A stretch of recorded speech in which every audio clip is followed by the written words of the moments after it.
to talk to you guys about if you haven't done them, and that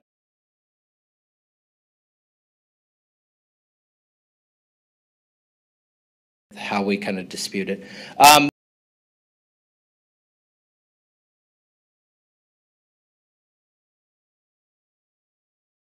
Is more important than just having me put something together.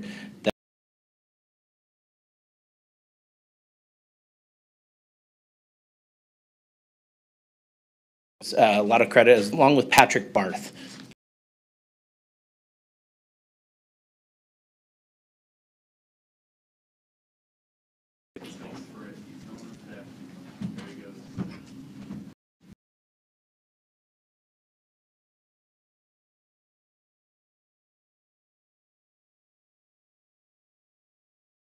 All of us, and I hope we can continue this next year. So thanks, guys.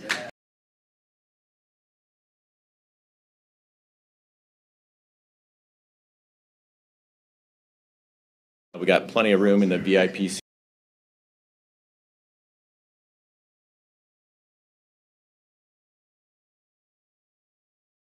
Couldn't make it. She missed her flights.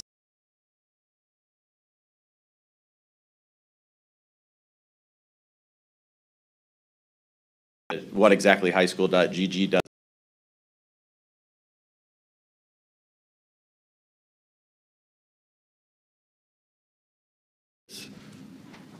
Okay.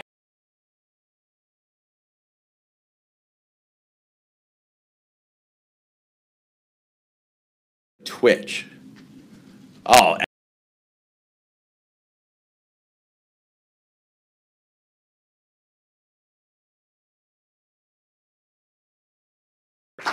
Hello. Yeah.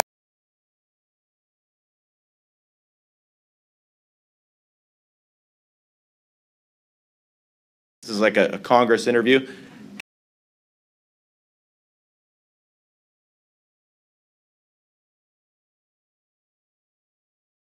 And then we've got two local boys from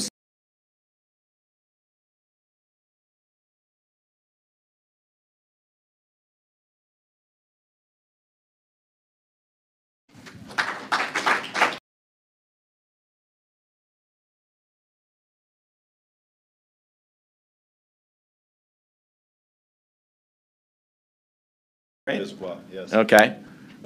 Gary.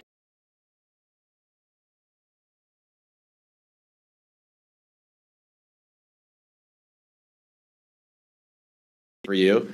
And Gary's own.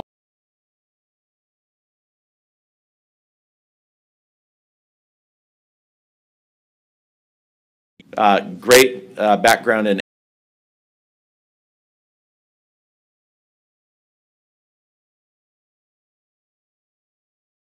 but he's also done a lot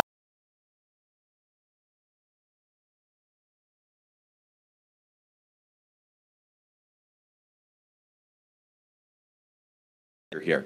So we'll talk more about.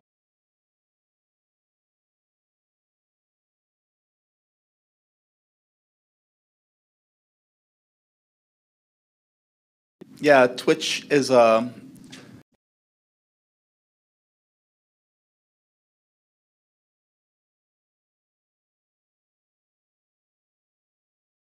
in the content about two.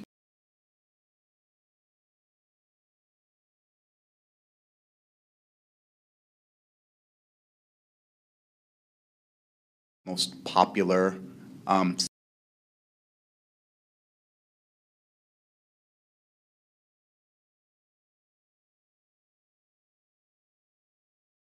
we like to think of the evolution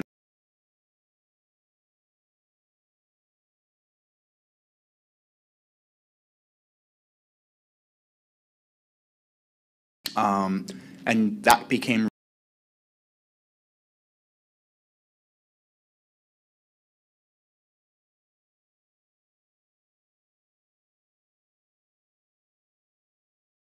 we wanted to create an active viewing experience.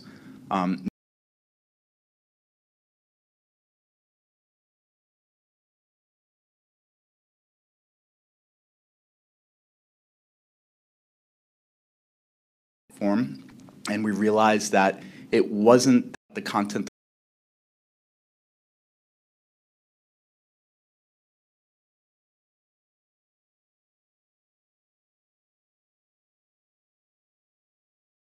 categories all the time, depending on what our broadcasters want to do.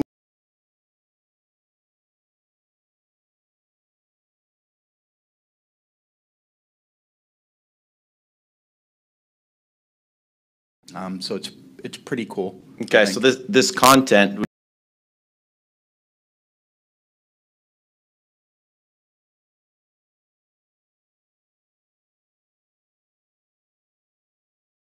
viewership numbers associated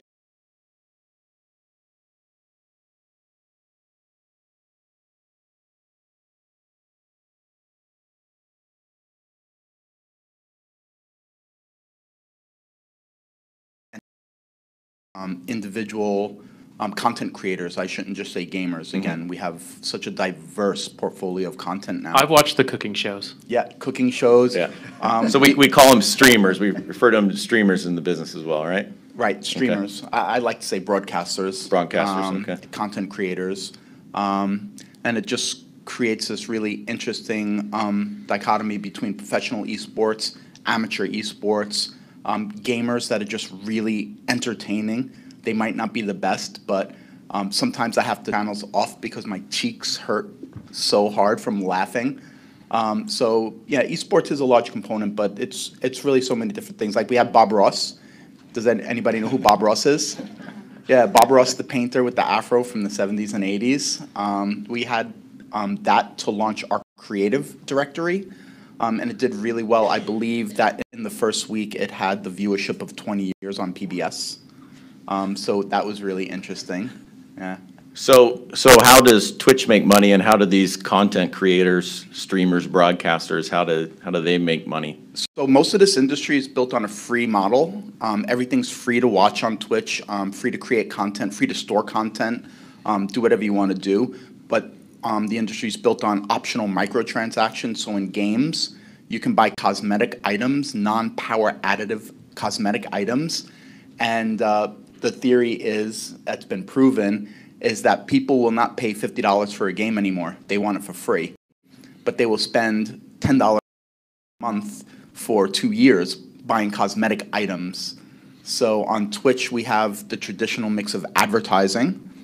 We also have a subscription button, which is optional. If you like the content creator and you want to make sure that they're there for you when you want to watch them and be entertained or up your skill level or whatever the case may be, you could subscribe. We also have bits, which is like cheering. It's like donations.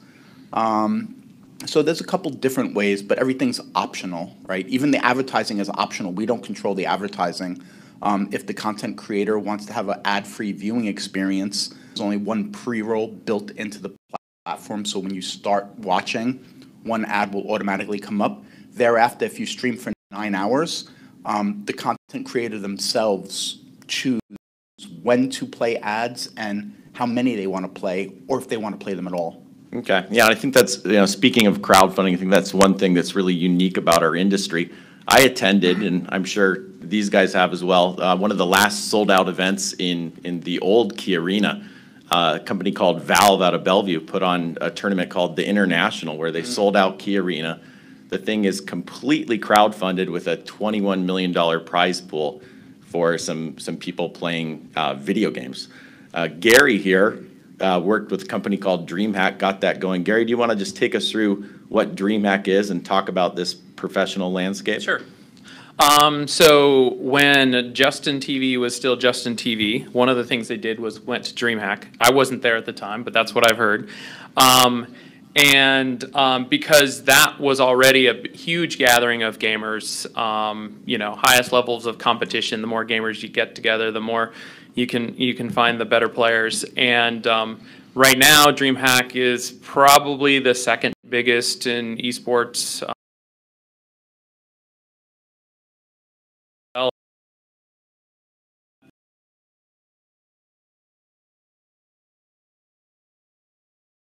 12 stages of all types of games lined up, broadcasting all of yeah, millions of viewers. So they have the festivals, but they have the streaming, and actually that's where the money for them is in the streaming. They got to have the events so that they can get things together, and they like to have a live audience. Yeah, there's some ticket sales there, but a live audience makes a funner event. And so, what DreamHack does. these events, do people bring their own computers to play, or is? It's both because, so a lot of the esports, a sponsor provides the computers, and there's computers on stage in a practice area. And so they don't bring their computers for like that type of an esports event. But for an event like DreamHack, they always have a traditional bring your own computer LAN area, which is where DreamHack started. Actually started with a bunch of students in a school. 24, 25, 26, somewhere years ago. And so there is that LAN culture, bring your own computer culture, and that's where a lot of the gaming started.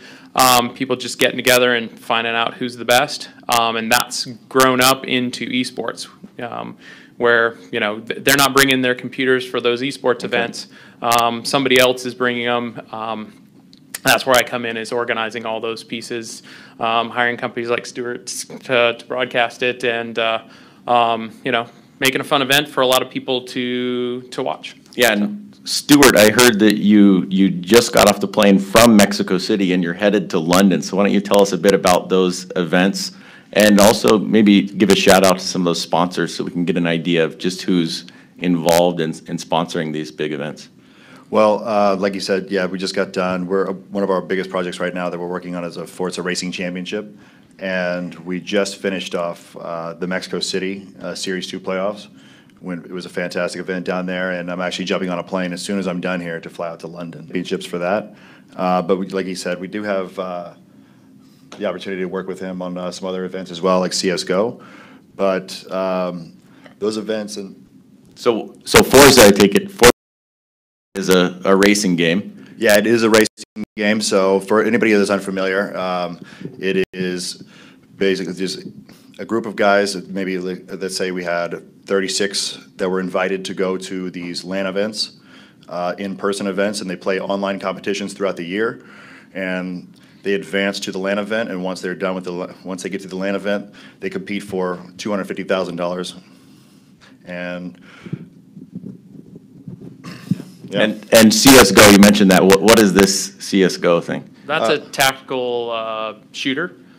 So two teams, one's terrorist, one's counter-terrorist, trying to defeat the other one. Yeah, so I think what I'm hearing here is that there are traditional sports that, i.e. racing or football, basketball. NBA is actually a league now. There's a game that's been out there for years called NBA 2K. It comes out each year, and now half of the NBA franchises have actually gone and created esports versions of the game. So when the Sonics do come back, I expect there to be an esports franchise there. Of course. So, Bill, I hear that you've done a lot of work in NHL, but also now you're involved with getting professional esports franchises off the ground. Yes, that's correct. First of all, I want to say, I feel like I'm part of a boy band here. And everybody steps up to the microphone one at a time and gives their little thing. But you're our baritone. We will perform a song later. So. yes, that's true. My company is Sports Advisory Group, and we've done ownership deals all over the world, really, but mostly related to traditional sports. And then about 2 years ago, probably, we started to get probably pay attention is the more appropriate word, but pay attention to esports. And then we've put together several funds that have invested in esports throughout the industry, in different aspects of the industry, from teams to event management to marketing firms and player agencies.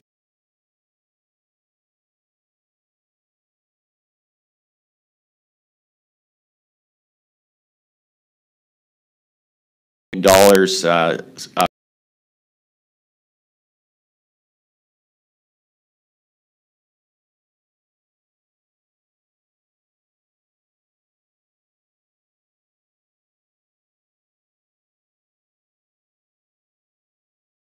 out there competing.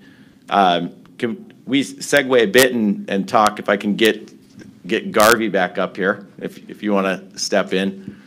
So besides the professional landscape, what does this look like at the recreational or amateur level? Are people playing games, watching? What do those stats look like? Yeah, absolutely. It's really diverse. So I run the Twitch student program, and it's really amazing if you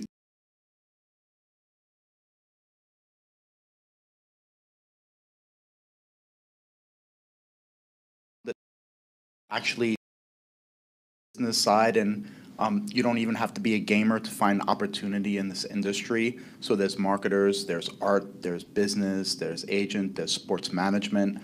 So a lot of great universities I'm working with now, we're putting together full curriculums, as opposed to just 2 years ago, we started with like eSports 101 classes, which was actually quite exciting because the administrators didn't know too much about it.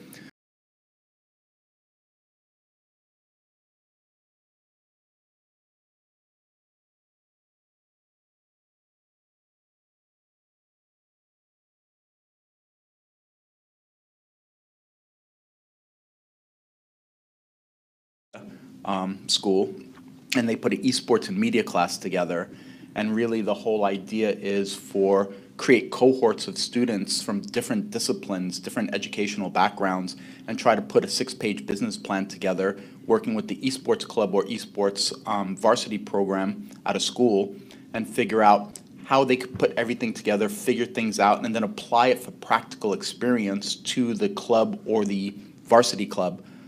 So that gets really interesting because they grow their community and they get these great cover letters, they get these great portfolios when they graduate, they have these great storylines, and it's not theoretical, it's really being applied through our platform using esports as the medium. So it's really, it runs the gamut from students to, I have Gamer Dad, I think he's about 62 years old, and he just games really hard. We had Piano Man who was 68 years old, but he had a skill, he can play any video game theme on the piano live.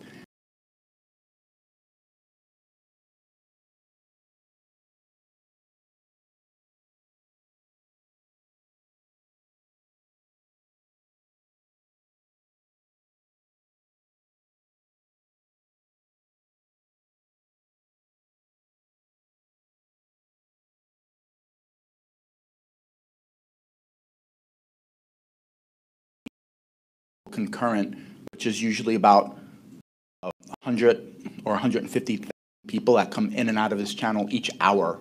And he just loved that social experience and playing. He got so crazy where he had like 2 pianos at one point, and he was playing like this. I was just like, it was like nuts. Well, and you glossed over scholarships there, but I was reading a figure that for next year in colleges in North America, there'll be more scholarships available for esports than there are for all sports, with the exception of the revenue sports in college. Absolutely, yeah.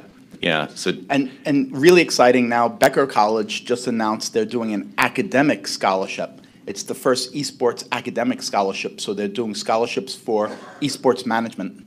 That's just amazing. So lots of opportunity for lots of people, depending on how you want to apply yourself, whether you're a gamer, an entertainer, or you just see this as a digital medium, and the skills you learn broadcasting or using Twitch, the data is applicable to any digital medium.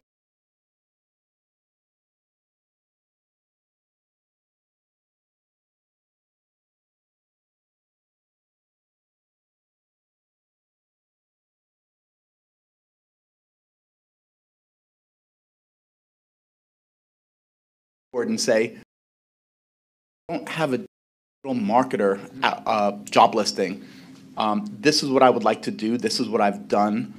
Here's the job I would like to apply for, and kind of give them a clue. Yeah. Definitely, there are more jobs that that are not you don't need to be a gamer for. You know, it's a full industry. There are a few. There are more people in football that don't play professional football. There are more people in soccer that don't play. You know, you guys know that. Same with esports and gaming. In fact, I've always been a gamer, but I've never been a good gamer. Gamers always have a good, but I enjoy playing, and I've been around the industry forever. And it's exactly like do. While you got to be young, and not because you have to be athletic, but your response time is quicker when you're young. So even the pro eSports athletes, you're a coach usually by the time you're in your late 20s, because you're not quite as quick as the new guys anymore, which are teenagers, late teenagers, and early 20s. And so there are some analogies to real sports, and there are there are very diverse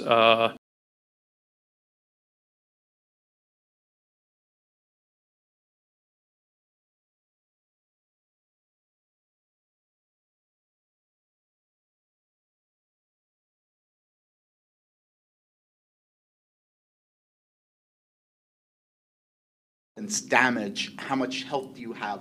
Where was their friend the last time you saw him? How long would it take to get to them? This is all getting crunched in their head as they're moving their hands, fingers, and eyes quicker than you could believe. Yeah, they have the eye trackers, which just to watch. It's interesting to watch the pro players on where they look, and how quickly.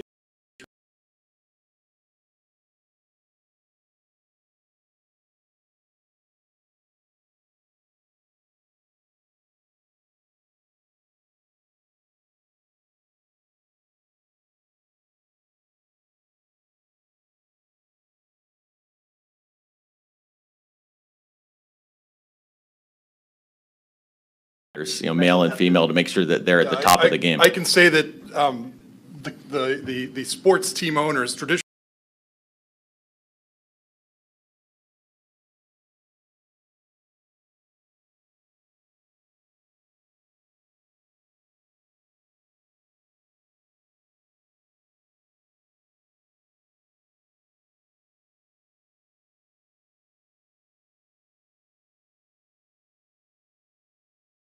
getting more events inside their facilities.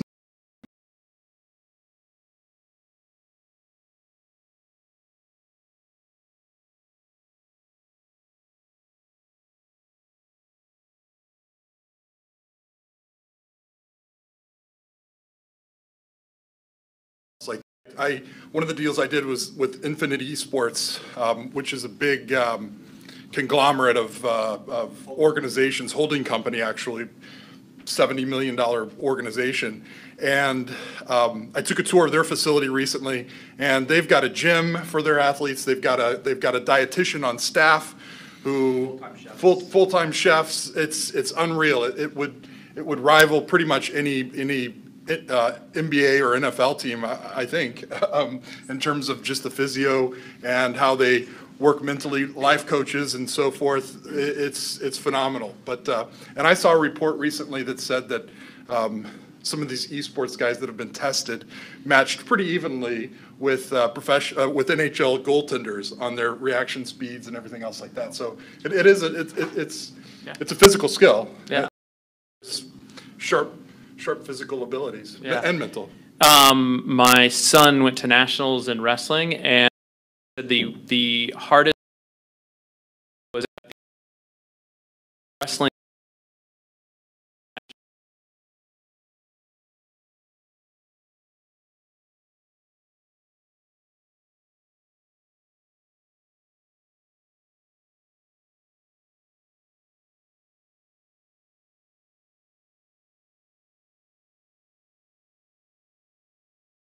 These careers out here go if they want to get involved.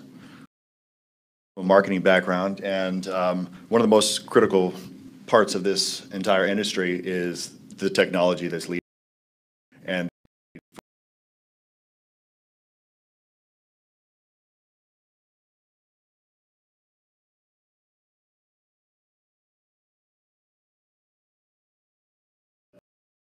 is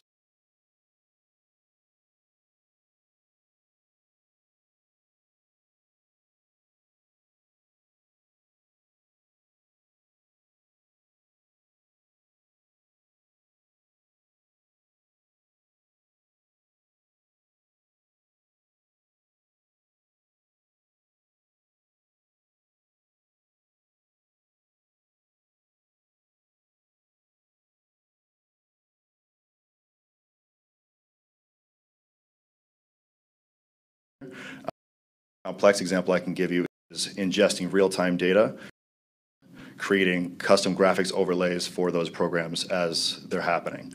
But when you talk about careers, I mean, from our perspective, I mean, there's all kinds of opportunities from broadcast production, broadcast management,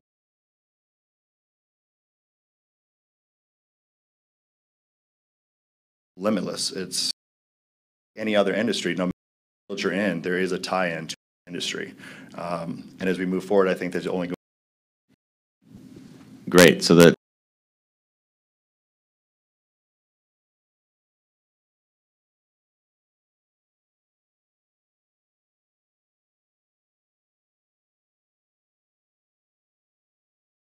the other nice thing to note is that there's a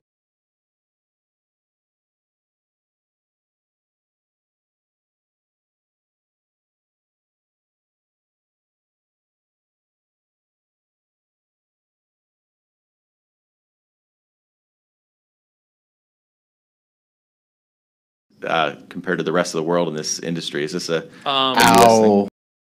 Did you Depends- really go there? It really depends.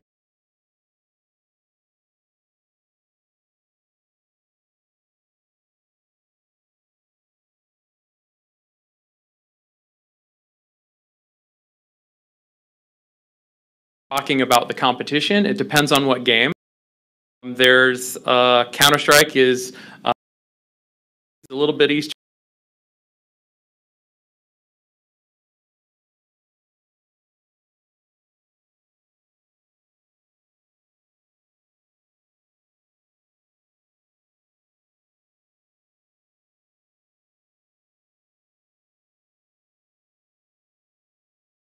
StarCraft was traditionally, if you weren't from Korea, it was hard to hard to win. So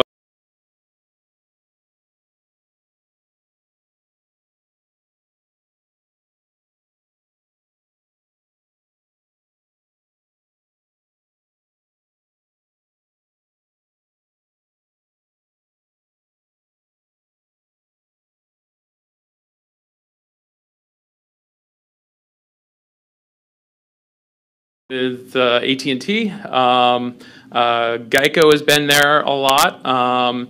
It started with the traditional computer manufacturers.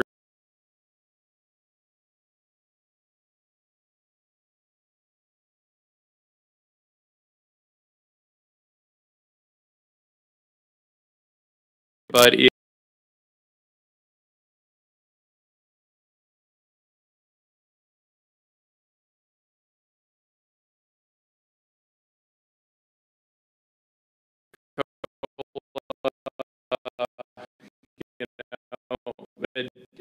MasterCard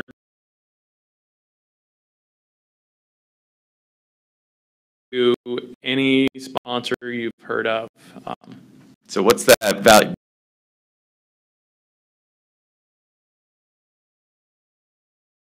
Eyeballs versus So why passengers. are more traditional industries starting to look and start to get involved? I think that's particularly relevant for a sports marketing conference.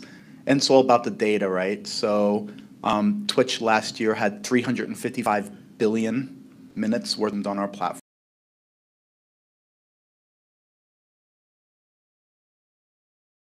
Average meeting is old.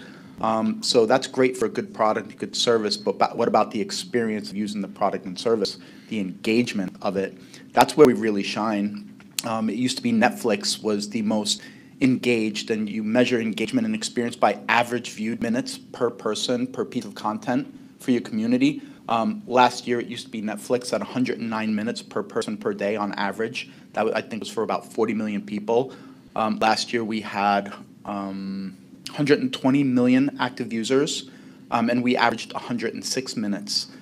This year, we're almost at 2.5 hours average per person per day for almost 200 million. You know, that's an old number too. We've grown this year exponentially as more traditional industries, as more people start understanding.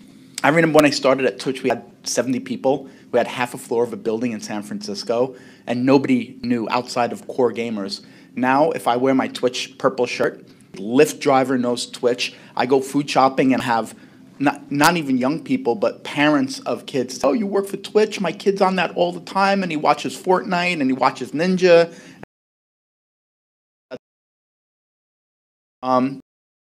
To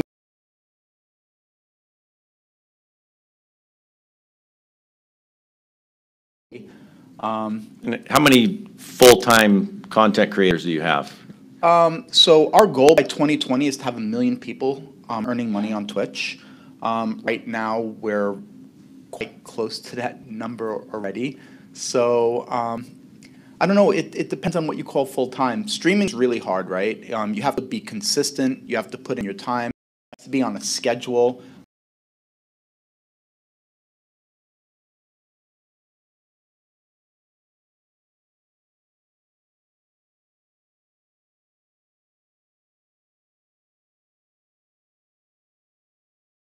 Those broadcasters, and I know you had mentioned extensions before. Right. So we're at like 2.5 million broadcasters on our platform, serving over 200 million people.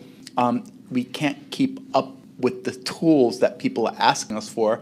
So extensions is really interesting.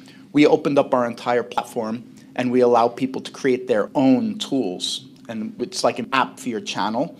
So if you want to more deeply engage your audience in a way that we're not serving you correctly, we gave you the tools to create the tool that you need to more deeply engage your community and hopefully get some support where you don't have to go.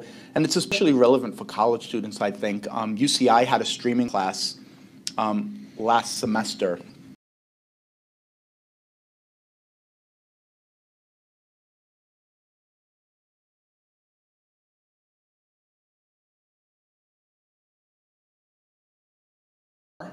Pay for gas, pay for insurance, leave the campus to drive and maybe break even after you buy the car, pay for the gas, pay for the insurance, just to keep yourself going while you're in college. They can now be in their dorm rooms and keep their GPAs up, not have to go too far into debt by buying stuff that you don't really need just yet, and entertain people and learn skills that are valuable for when you graduate in a brand new industry that, I'll be honest with you, we haven't even started with this. We don't know what we don't know. So many known unknowns, even more unknown unknowns. It's wide open for. Yeah.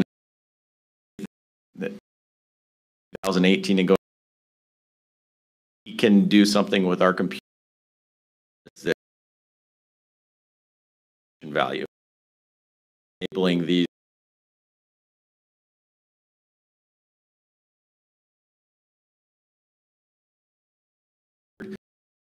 And he's now in his 70s. Yeah. So he's out there streaming from Vegas, and he makes his retirement, he calls it, playing these games.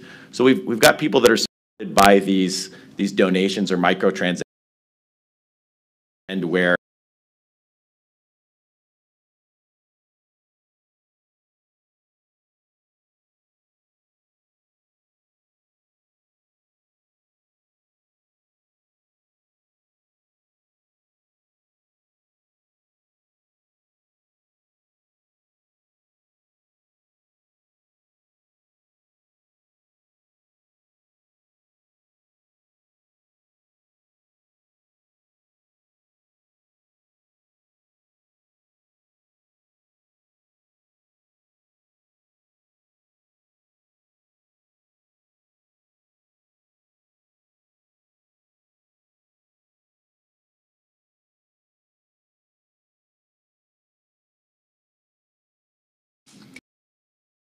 Engagement is chat in the live chat.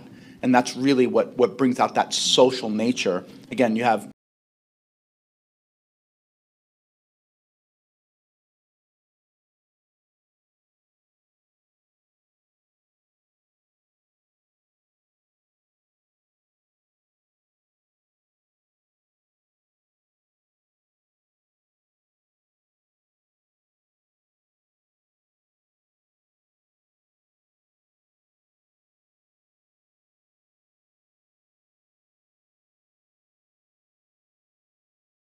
so where you can put a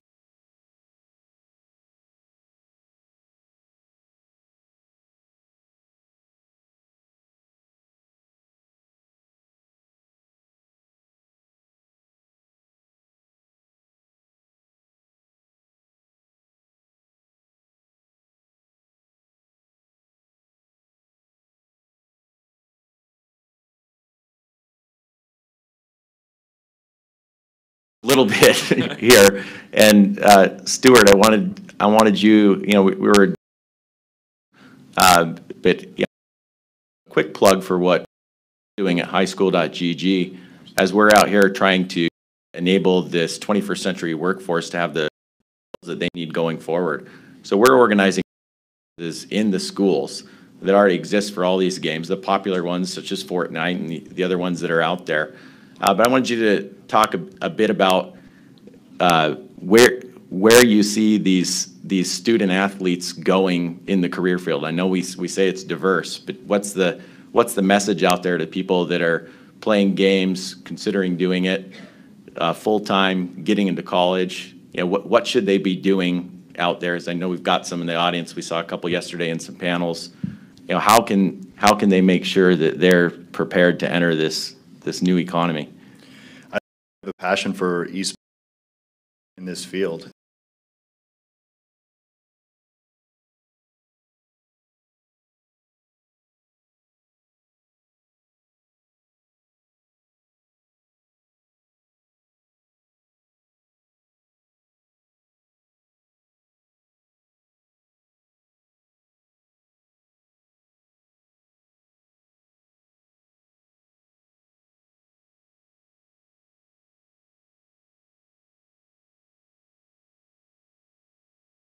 With programs like highschool.gg and things of that nature, there's all kinds of tournaments you can get involved in and then become more and more involved.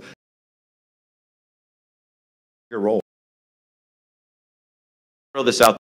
How do we see these digital or esports evolving to align with traditional sports?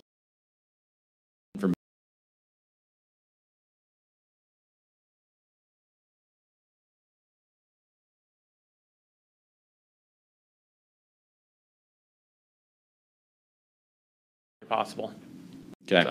So there's a company called Oculus that's actually here in Seattle hiring 200 open jobs right now. Does anybody want to what Oculus is up to? I have no idea. Well, so who?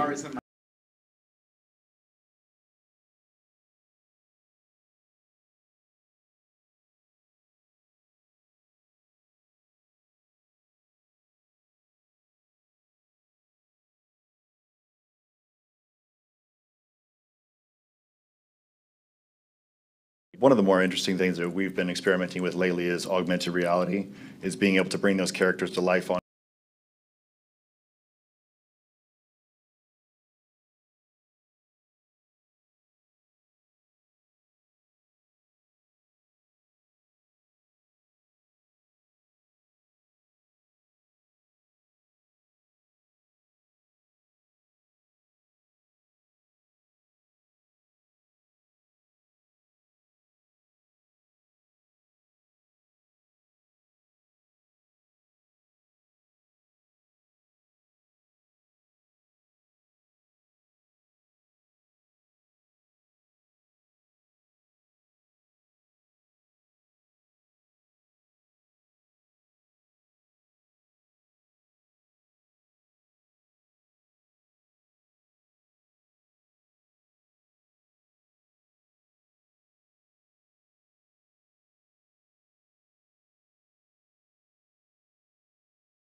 One example, a college student that I worked with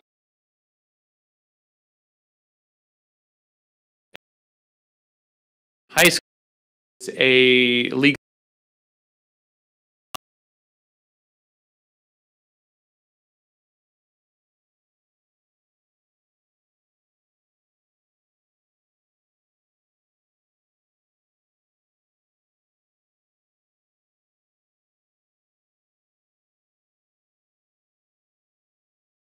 To rule.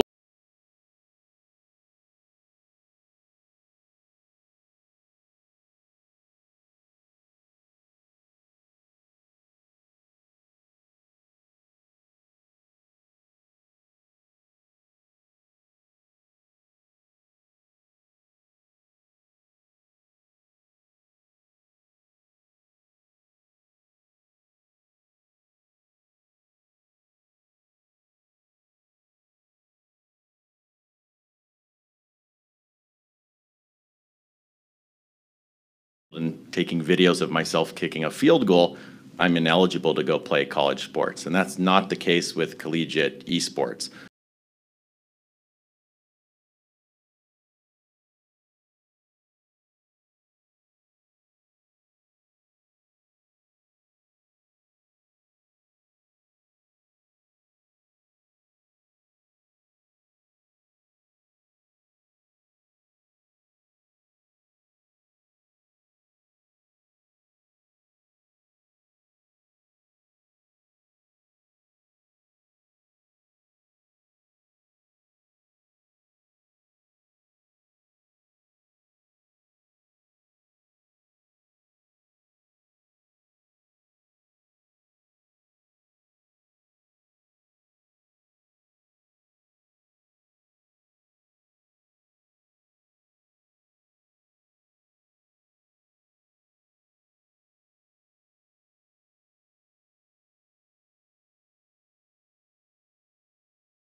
Gender, race, nationality. We don't care if you say God, Yahweh, or Allah. It's really because it's a digital medium.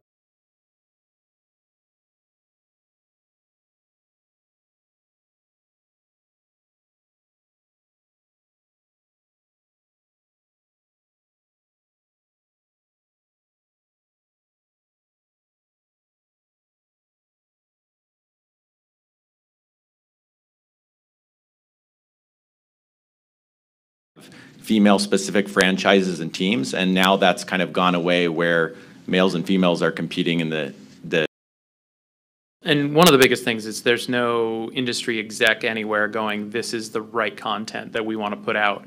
It's you start your channel, you put out whatever content you want to put out, good, bad, whatever it is, and people choose to watch it. And you know, anybody can choose to watch your channel, follow your channel. So there's no gate.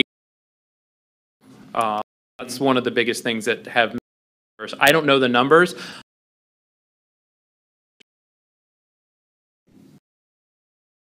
the best.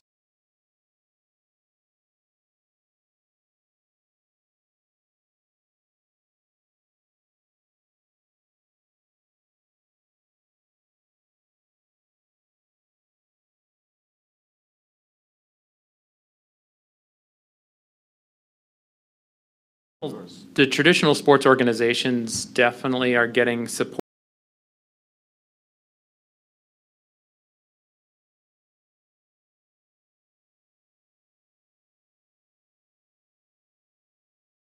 A lot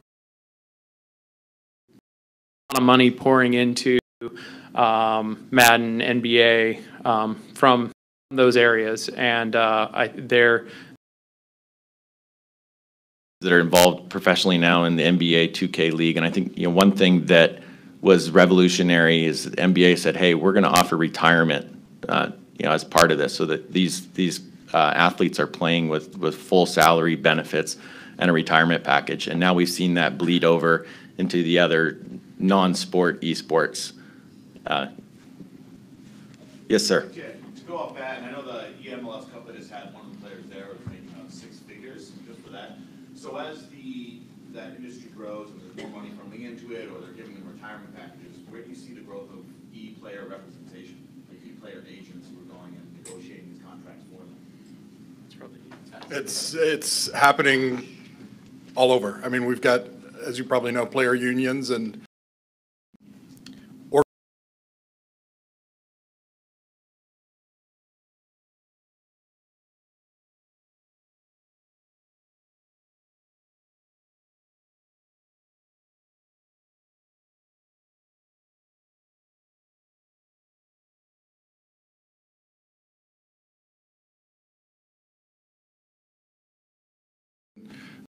entertainment or traditional now. Yeah, there's some boutique agencies that have popped up specifically to represent esports athletes, but for mostly what we see, whether it's Lagardère, IMG, some of the bigger brands, they've got folks that are out there now complementing their traditional sports rosters with these esports athletes. and the retired gamers, at 29 are going, I wish that was there when I was there. Yeah, go for it. In professional sports, social responsibility is a huge component for the athletes and franchises. Is that true with esports as well? I think so. I ran a fundraiser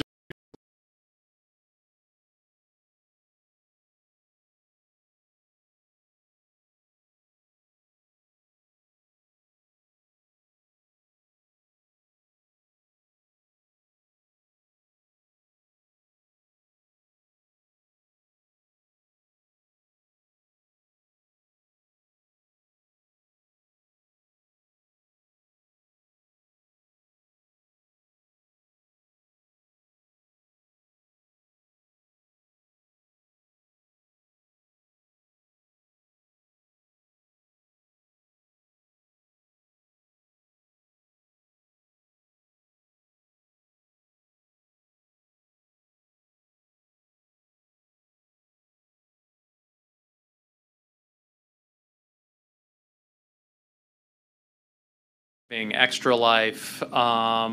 There's a couple that are veterans, gaming related agents. Games done quick. Games done quick.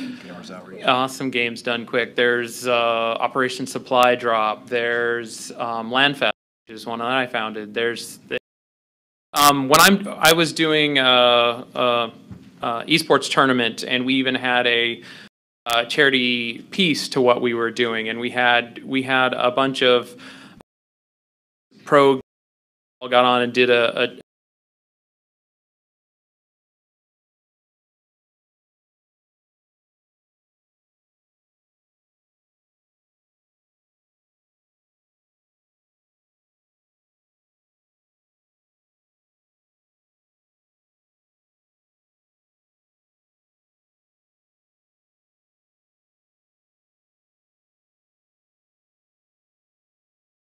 Is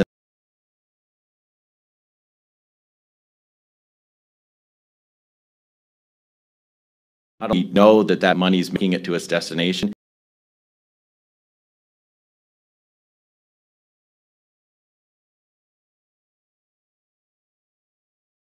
Broadcast to all those viewers that you've contributed. So Yeah, our community raised $30 million.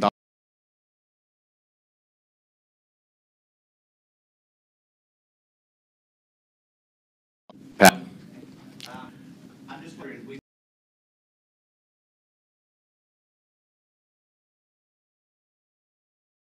I'm just wondering, are they?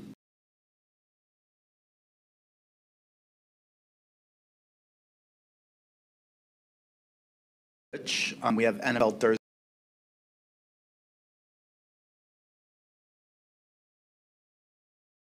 Doing it in a way that's appropriate for our community.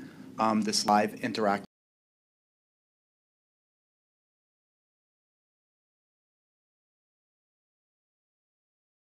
You have the option of watching the traditional commentators, retired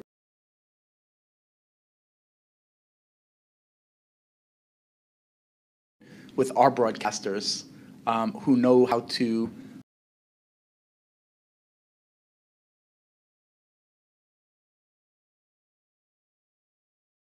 relevant for people.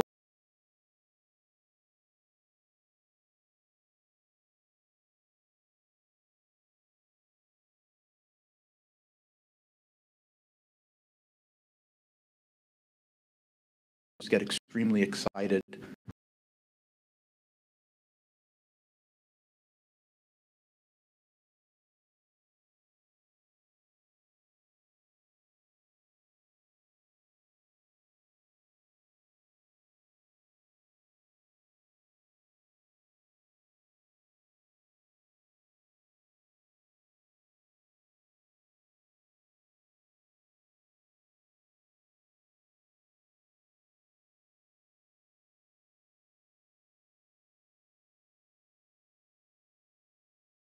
Formed, we'll figure out what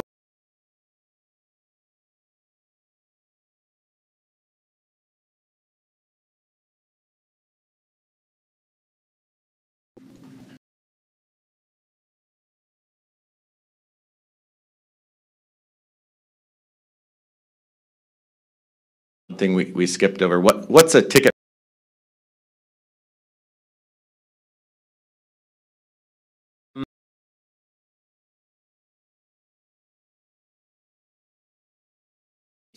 Been and that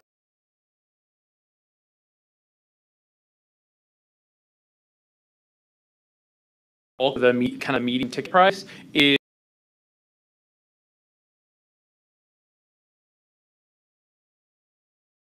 Everybody for coming into town, come out and enjoy the.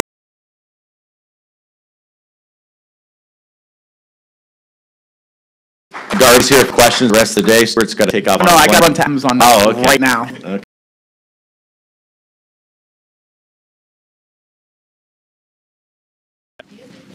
All right, everybody. Next session in this room will be